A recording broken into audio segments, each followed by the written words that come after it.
El 19 de septiembre de 2017, un terremoto de magnitud 7,1 sacude el centro de México. Este terremoto revela los restos de un templo dedicado al dios de la lluvia, Tlaloc, venerado en la época de los aztecas. Este reciente y afortunado descubrimiento arqueológico nos recuerda que este imperio fue aniquilado de manera tan brutal que aún quedan muchos sitios y vestigios por descubrir, y que sigue habiendo muchos misterios por desentrañar. Los aztecas siempre han ejercido un poder de fascinación. A principios del siglo XVI, los conquistadores españoles desembarcan en las costas del actual México en busca de tesoros y riquezas. En menos de 5 años, el imperio es completamente aniquilado por el poder de fuego europeo. Volvamos entonces a la historia del pueblo azteca, desde su errancia original hasta su caída, pasando por la fundación del actual México y la expansión de su imperio, e interroguémonos sobre las causas de su colapso. En los orígenes de la cultura azteca, dos grandes ciudades ubicadas en las tierras altas del centro de México. La primera, Teotihuacán, conocida como la ciudad de los dioses, alcanza su apogeo en el primer siglo de nuestra era. Con más de 20 kilómetros cuadrados y una arquitectura grandiosa, influirá en todo el estilo mesoamericano que le seguirá. Disturbios internos, invasiones y hambrunas provocarán su colapso en el siglo VI. Después de un periodo de guerras entre señores locales, otra ciudad grandiosa se desarrolla hacia el siglo IX bajo la influencia del pueblo tolteca, Tula. Su importancia es considerable en el ámbito técnico y cultural. La agricultura se desarrolla gracias a represas e irrigación, a la pintura, la arquitectura y la artesanía se vuelven más refinadas. El famoso calendario mesoamericano, compuesto por ciclos y que rige la vida cotidiana, es adoptado y ampliamente difundido. Pero en el siglo XII, por razones aún desconocidas, la ciudad se derrumba y los toltecas se dispersan. Los 2 siglos siguientes ven a numerosos pueblos errantes crear ciudades reclamando y apropiándose de la herencia de Tula. De esto surge una fragmentación política extrema. Entra en escena una tribu nómada proveniente de una ciudad misteriosa y legendaria. Los mexicas, que conocemos mejor como aztecas, dicen venir de Aztlán, un lugar mítico rodeado de cañas, y buscan su destino, guiados por el dios Huitzilopochtli, desean establecerse y fundar una ciudad. Su errancia tiene muchas peripecias. Se establecen varias veces entre grupos establecidos, absorbiendo gradualmente la cultura tolteca. Expulsados y repelidos constantemente, probablemente debido a su gusto demasiado pronunciado por el sacrificio humano, los mexicas encuentran la señal tan esperada en 1325, un águila posada en un cactus devorando una higuera de chumbera. El águila representa el sol, por lo tanto, al dios Huitzilopochtli, mientras que la higuera de chumbera hace referencia a los corazones humanos de los sacrificados. La bandera mexicana actual retoma esta visión profética, reemplazando la higuera de chumbera por una serpiente, eliminando así la referencia a los sacrificios humanos mientras asume su herencia azteca. Se decide construir una ciudad. Tomará el nombre de Tenochtitlán, ubicada en el lugar actual de la Ciudad de México. El lugar es hostil. Situada en una isla pantanosa en medio del lago salado de Texcoco, los aztecas redoblan sus esfuerzos para construir una ciudad irrigada. Se desarrollan las chinampas, una especie de jardines flotantes que permiten el cultivo de maíz o frijoles, se acondicionan los canales para transportar mercancías, se construyen represas para evitar inundaciones. Pero la falta de materiales de construcción obliga a los mexicas a establecer lazos con el exterior. La otra gran ciudad de la región, Azcapotzalco, poderosa tecpaneca, domina el valle. Los aztecas logran obtener su protección a cambio de un tributo, lo que les permite desarrollar gradualmente Tenochtitlán. El urbanismo de la ciudad se inspirará en Teotihuacán y Tula, está cuadriculada en 4 grandes secciones, alrededor de un templo central, el templo mayor, centro religioso y lugar de sacrificio. El crecimiento de México será tan rápido como la expansión del dominio azteca. Los aztecas llevarán a cabo una política de alianza con las ciudades vecinas, creando alianzas especialmente a través de matrimonios. Pero las relaciones con Azcapotzalco se deteriorarán. En 1426, el nuevo gobernante tirano de Azcapotzalco decide reevaluar el tributo que los aztecas debían pagar.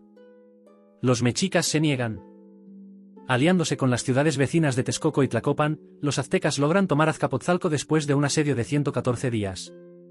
Los tecpanecas son derrotados. En 1428, México-Tenochtitlán, Texcoco y Tlacopan forman una coalición llamada la Triple Alianza. En 1440, el nuevo emperador Moctezuma impulsa una dinámica de conquista, después de un comienzo de reinado difícil debido a las hambrunas. Siguiendo los consejos de los sacerdotes, quienes desean apaciguar a los dioses a través de sacrificios, la Triple Alianza llevará a cabo una guerra perpetua contra los nahuas, ubicados en el Valle de Piu bajo el nombre refinado de Guerra Flor. Las ciudades se enfrentan con el objetivo de hacer prisioneros para los sacrificios. Estas guerras sagradas, altamente ritualizadas, aún son objeto de controversia en cuanto a sus objetivos. Podrían permitir que los jóvenes guerreros se entrenen para campañas más lejanas o simplemente mantener un suministro adecuado de seres humanos para los sacrificios. A estas guerras floridas se suman verdaderas campañas de conquista, motivadas por razones económicas. Se establece una verdadera cultura de la guerra. El ejército no era permanente, sino que se constituía en torno a unidades mobilizables en cualquier momento. La guerra era extremadamente ritualizada, se necesitaba un casus belli, se enviaban embajadas, se decidía el lugar y la fecha del enfrentamiento entre las dos partes. Una vez cumplidos estos requisitos, la batalla podía comenzar. Las luchas terminaban cuando el atacante lograba prender fuego al templo enemigo. El monto del tributo a pagar y su periodicidad se negociaban entonces con el vencido. Alrededor de 1/5 del tributo iba a Tlacopan, 2/5 a Texcoco y 2/5 a Tenochtitlán. Pero parece más probable que México se llevaba la parte más grande del pastel. Estos tributos permitían mantener la corte, el ejército, los funcionarios o los artesanos. En cerca de 50 años, el imperio se volvió hegemónico, dueño del Valle de México, desde el Atlántico hasta el Pacífico, y conformado por un mosaico de población y lenguas. Su poder también se volvió económico, gracias a su zona de influencia y las riquezas que se podían traer de tierras lejanas, así como a los tributos pagados por los pueblos vencidos. Estos tributos eran de diferentes tipos, bienes y alimentos como cacao, chiles, algodón o piedras preciosas, o productos manufacturados como ropa, tocados, escudos. Un recaudador de impuestos, llamado calpisque, tenía la responsabilidad de entregar el tributo a México de manera regular, aproximadamente cada 80 días, reservando una parte para el gobierno local. La población azteca también estaba sujeta a impuestos, distribuidos por aldea o por ocupación y no por individuo. La economía azteca también se basaba en métodos intensivos de agricultura que combinaban numerosas técnicas de irrigación o cultivo en terrazas. Como centro comercial, Tenochtitlán contaba con mercados grandiosos que contribuían en gran medida a su desarrollo. Pero, ¿en qué tipo de sociedad desembarcaron los españoles en el siglo XVI? La estructura era piramidal, abajo estaban los prisioneros, los esclavos y los agricultores sin tierras. Luego venían los comerciantes y artesanos controlados por funcionarios. La clase dirigente incluía a la aristocracia, ya sea por linaje o promoción a través de hazañas guerreras, los altos dignatarios, compuestos por varios consejos, el jefe de los ejércitos y los sacerdotes, de gran importancia en esta sociedad guerrera y religiosa. En la cima estaba el Xiuhtlatoani, el que habla, la autoridad suprema de los aztecas. El emperador en sí. Pero no estaba solo, designaba a un chihuahual, una especie de primer ministro, con poderes económicos, judiciales y militares extendidos. Esta sociedad extremadamente jerárquica se apoyaba en la religión para consolidar su poder. Pero el aspecto más conocido tiene que ver con los sacrificios humanos.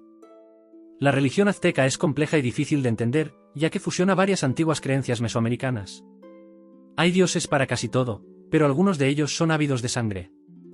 Por lo tanto, es necesario alimentarlos para evitar su ira y asegurar el equilibrio del cosmos. Esto se logra a través de rituales, ofrendas y ceremonias, ritmadas por un calendario preciso. El altar del sacrificio está en la cima de una pirámide. Se coloca al prisionero sobre una piedra, luego el sacerdote le abre el pecho con un cuchillo de pedernal para arrancarle el corazón. Luego se muestra. Un recipiente recoge la sangre para alimentar a los dioses.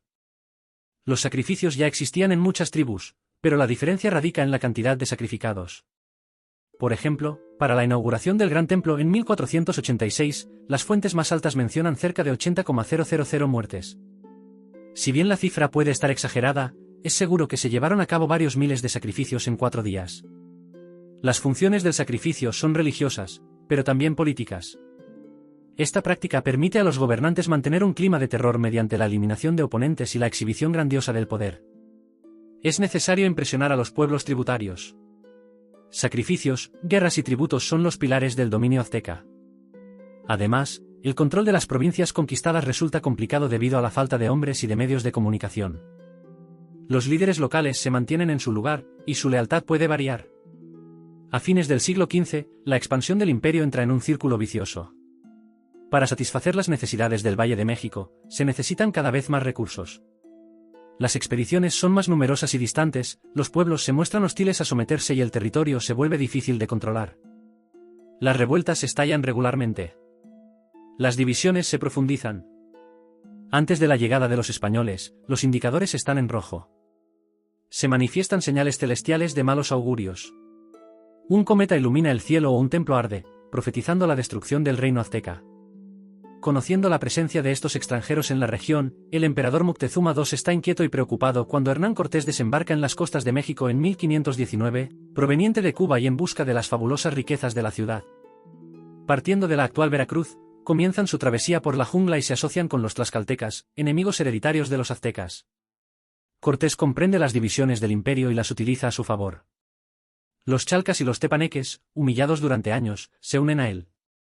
Moctezuma finalmente decide encontrarse con estos hombres bastante extraños, especialmente porque una profecía anuncia el regreso del dios Quetzalcóatl bajo la apariencia de un hombre blanco y barbudo, típicamente la apariencia de Cortés.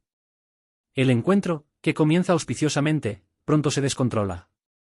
Después de ser instalados en la ciudad, los conquistadores son invitados a presenciar danzas rituales en honor al dios Huitzilopochtli. La nobleza mexica está presente. La ocasión es perfecta para decapitar a la aristocracia.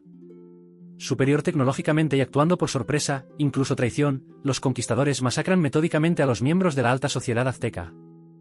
Se habla de cerca de 10,000 muertos. Moctezuma es encarcelado y luego asesinado en circunstancias aún confusas. Pero los supervivientes reaccionan. Los aztecas se reorganizan y asedian el palacio donde vivía Cortés después de bloquear las salidas. Durante una noche sin luna y bajo una lluvia torrencial, los españoles intentan salir de Tenochtitlán. Logran escapar a un alto costo. Es la noche triste. Pero los aztecas siguen acosando a los conquistadores. El 7 de julio de 1520, Cortés ataca y logra una victoria inesperada en Otumba. 500 españoles derrotan a casi 40,000 aztecas. La estrategia consiste en centrarse exclusivamente en los líderes de guerra. Después de matar al Chihuahual, quien dirige el ejército, el pánico se apodera rápidamente del resto del ejército. Cortés decide entonces reorganizar sus tropas para asediar Tenochtitlán. Están compuestas principalmente por indígenas hostiles a los aztecas. El objetivo de Cortés es hambrear a la población. Destruye los acueductos que abastecen a la ciudad de agua potable y bloquea el lago Texcoco con bajeles, impidiendo así cualquier suministro. Después de ataques repetidos, finalmente el hambre y la enfermedad, la viruela, vencen la resistencia azteca. El 13 de agosto de 1521, después de 3 meses de asedio, la ciudad cae. El último emperador, Cuauhtémoc, es hecho prisionero. Será ahorcado unos años más tarde. El imperio se desmorona. Entonces, ¿cómo unos cientos de hombres lograron aplastar un imperio en tan poco tiempo? Como hemos visto, las divisiones fueron cruciales. Al asociarse con otras tribus, Cortés demostró gran habilidad política. Los consejos de su intérprete y amante, la Malinche, de origen maya, probablemente también influyeron en este imperio de lenguas y culturas a la vez tan cercanas y diferentes. Sobre todo, la superioridad tecnológica de los conquistadores fue abrumadora. Los arqueros aztecas se enfrentaron a hombres equipados con armaduras, rifles y cañones. El uso de caballos y perros de guerra asustó a los guerreros mexicas, tanto como el ruido de las armas. Otro factor que explica este colapso abrupto es el comando azteca catastrófico, que no logró organizar el ejército a pesar del número superior de guerreros y un terreno favorable. Finalmente, las enfermedades acabarían con los supervivientes a lo largo del tiempo. Una vez que cayó Tenochtitlán, los aztecas aún eran numerosos. Después de someterlos a la corona española, Cortés deseaba convertirlos al catolicismo, justificando espiritualmente su empresa. Templos y santuarios fueron incendiados, las estatuas destruidas y los sacrificios prohibidos. La cristianización sacudió los referentes tradicionales, y los misioneros se centraron principalmente en educar a los jóvenes aristócratas, además de asociarse con una nobleza que prefería la colaboración a la oposición. Aunque se formó un partido anti-español, fue aplastado bastante rápidamente. La educación religiosa, la alfabetización y la escritura se convirtieron en las nuevas armas de los conquistadores a lo largo del tiempo. La alianza con la nobleza mexica, crucial para controlar la región, se logró a través de matrimonios con mujeres indígenas, iniciando así un mestizaje en la población. Pero todo esto aún no explica el colapso demográfico de casi el 80% de la población en la segunda mitad del siglo XVI. La plaga de enfermedades se abatió sobre los aztecas. En enero de 2018, un estudio finalmente identificó esta epidemia que los aztecas llamaban cocolistli. Era un misterio sin resolver, probablemente transmitido por los españoles y derivado de una variedad de salmonela que provocaba fiebre mortal. En menos de un siglo, cerca de 15 millones de personas sucumbieron. El siglo XVII y XVIII vieron una fusión única entre los restos de la cultura azteca y el modelo español, especialmente en la religión. Carnavales y procesiones se integraron en ritos cristianos, que fueron reapropiados. Los pueblos, pequeñas explotaciones agrícolas en torno a pueblos, se desarrollaron, permitiendo a los mexicas perpetuar su cultura, amalgamando la herencia azteca con elementos coloniales. Espero que este vídeo general les haya gustado. Como siempre, no duden en darle like, compartirlo y comentar. La cadena superó los 100,000 suscriptores el mes pasado, lo cual es increíble. Así que aprovecho para agradecerles a todos de corazón. Estoy pensando en hacer una pequeña sesión de preguntas frecuentes al final del año para contarles sobre mi trayectoria, mis métodos de trabajo, cómo elijo los temas y la evolución del canal. Díganme en los comentarios si les interesa. Nuevamente, gracias por ver y nos vemos pronto en un nuevo episodio.